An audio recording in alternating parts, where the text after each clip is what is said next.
Il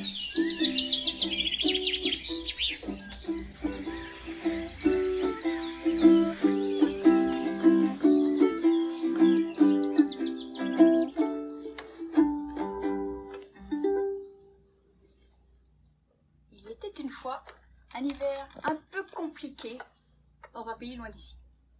Alors attention, on ne parle pas d'un hiver rigolo avec la luge, les batailles de boules de neige, le vin chaud pour les papas et les mamans, mais d'un hiver complètement moisi. Un hiver sinistre et sec où le gris l'emporte sur le blanc et le froid l'emporte sur la joie.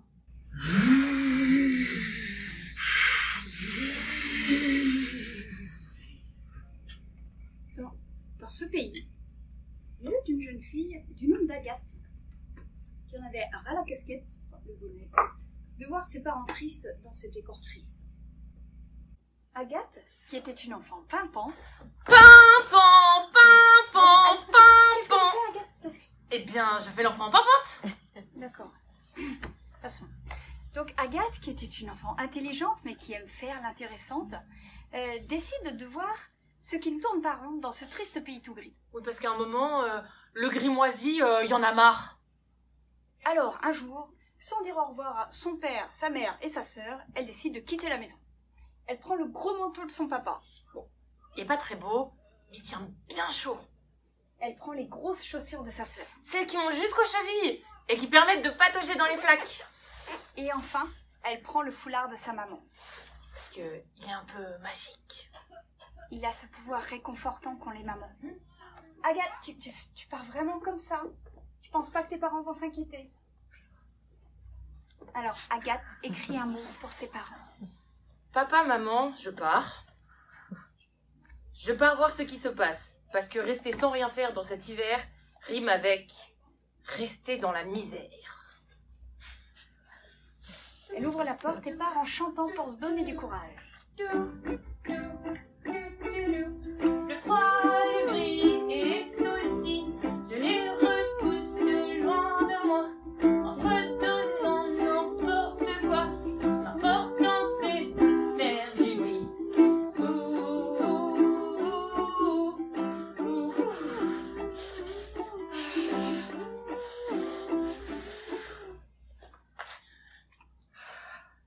Chanter et fredonner, c'est bien, mais parfois ça ne suffit pas. Et malgré tous ses efforts, on n'y arrive pas. Alors Agathe se sent gagnée par le gris et le froid, et sans qu'elle en ait conscience, une larme s'échappe de son œil, roule sur sa joue et tombe sur le sol. Des perles? Mais mes larmes n'avaient jamais fait ça avant. Alors qu'elle s'apprête à saisir la perle, une voix se fait entendre. Fais attention, c'est très fragile. Merci, gamine. T'es pas un peu grande pour ton âge?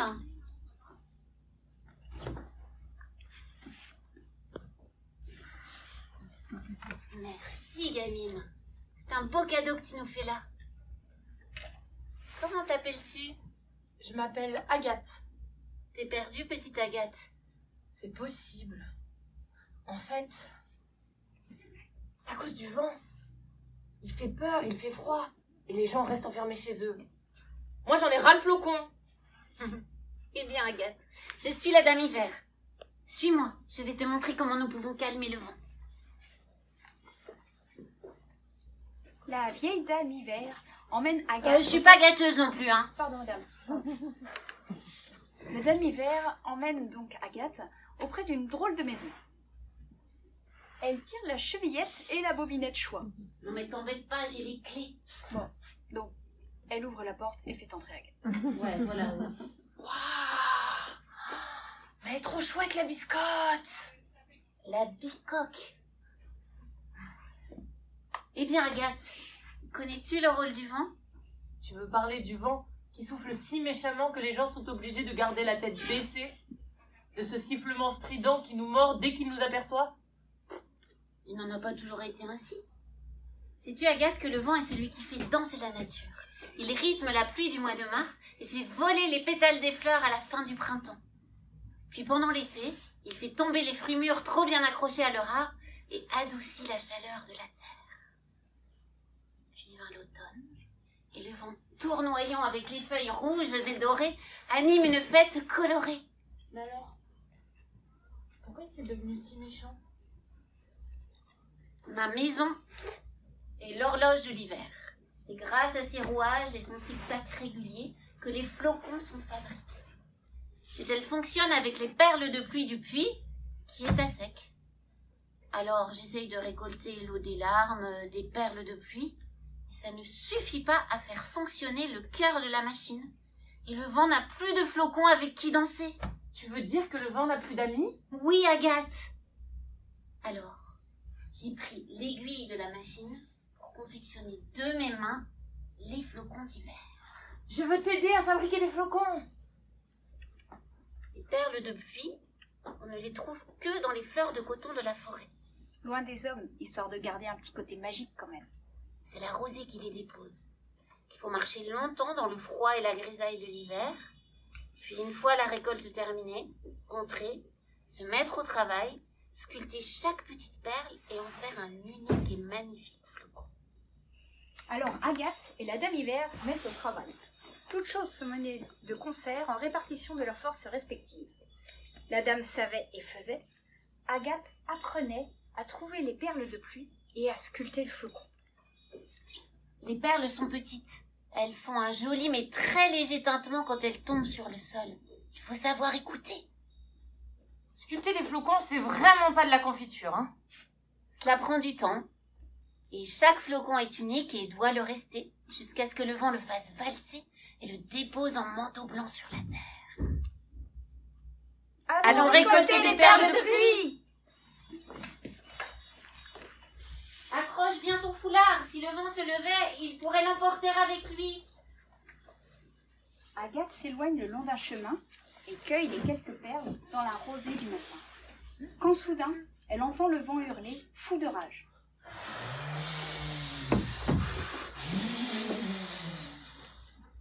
Agathe court, mais le vent est trop rapide et le foulard s'envole. Agathe le poursuit. Le foulard vole jusqu'à un puits et tourbillonne autour de la margelle. En voulant le rattraper, la jeune fille tombe à sa suite. Agathe tombe si longtemps qu'elle s'endort 10 fois pendant sa chute. Elle est réveillée par une voix qui chantonne.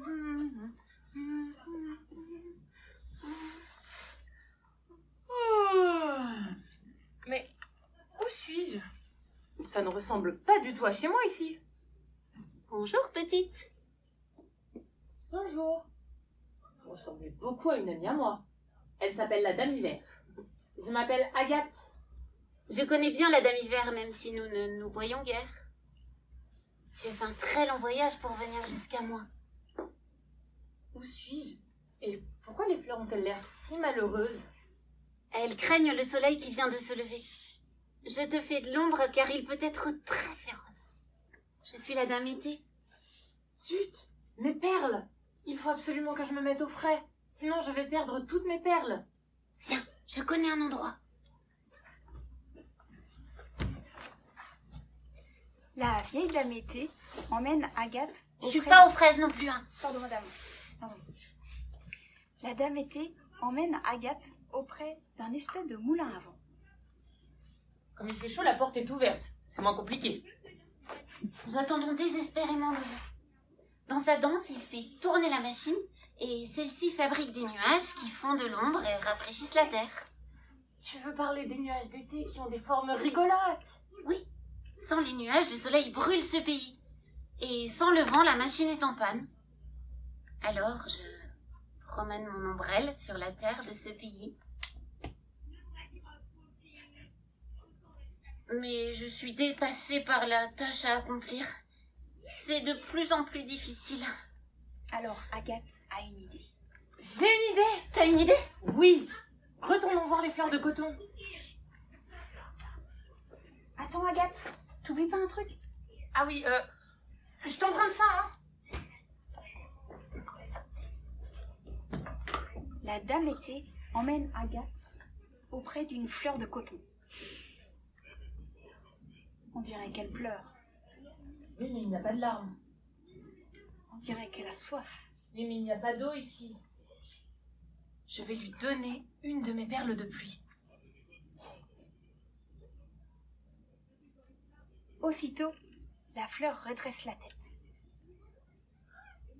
Alors Agathe prélève délicatement des petits morceaux de la fleur de coton. Tu es sûre de toi? Oui, ne t'inquiète pas. Mais laisse-moi faire, hein. C'est coton. Avec l'aiguille, elle se met à coudre avec minutie. La Dame Hiver lui a appris la patience et l'importance d'un ouvrage bien fait. Elle s'applique donc énormément. La Dame Été regarde et apprend. Elle mettra 2 jours avant de présenter son travail. Voilà. Avec ça, tu seras comme sur un petit nuage. Merci Agathe. J'ai regardé comment tu faisais et j'ai appris. Maintenant, je sais fabriquer des nuages. Malheureusement, je n'ai plus de perles de pluie. Ne t'inquiète pas. Ici, avec la chaleur, les perles se cachent sous la terre et n'osent pas sortir de peur de s'évanouir sous le regard du soleil. Mais si ce n'est que ça, laisse le petit nuage s'envoler. La fée comprend et libère le petit nuage de son étreinte. Il fait moins chaud, mais ça ne va pas durer. Dépêchons-nous. De retour au moulin à vent, la Dame Été et Agathe empruntent un escalier qui descend loin, très loin, sous la terre. C'est ici que la machine récolte des perles pour les transformer en nuages. Agathe est émerveillée. Elle ne s'attendait pas à voir autant de perles de pluie.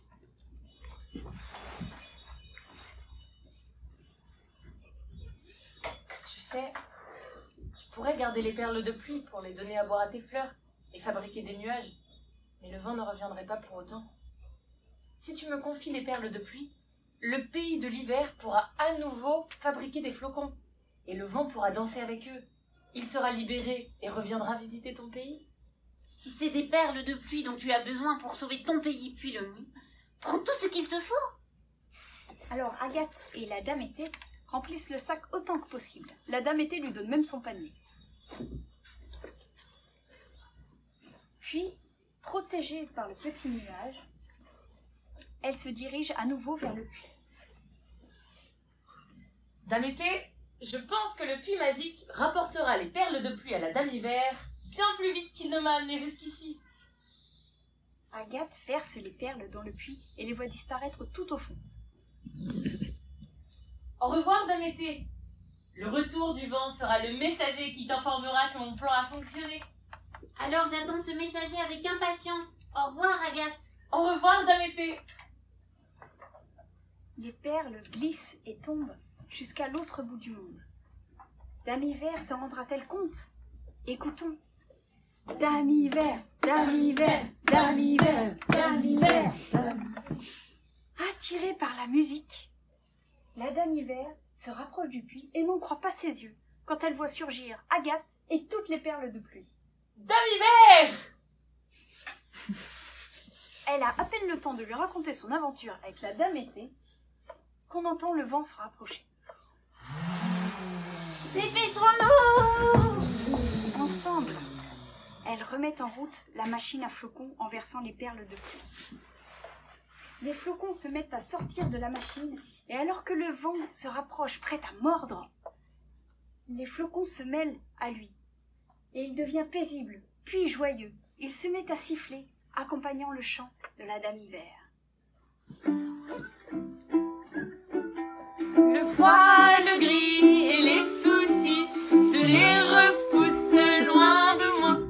Le froid, le gris et les soucis, je les repousse loin d'ici. Le froid, le gris et les soucis, je les repousse loin d'ici.